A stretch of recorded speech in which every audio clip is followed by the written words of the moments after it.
alam ng taong bayan ang batas. Kaya warning na din to sa mga mayor, gamitin nyo yung pondo nyo sa basura na ibigay nyo sa barangay. Kasi basahin nyo, back to basic.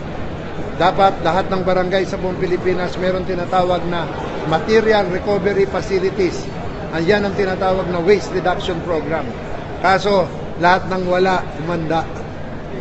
Ibig sabihin, sir, yung pondo dapat ibabasa barangay. Correct. Kamukha niyan, ang Quezon City, 1 billion ang pondo.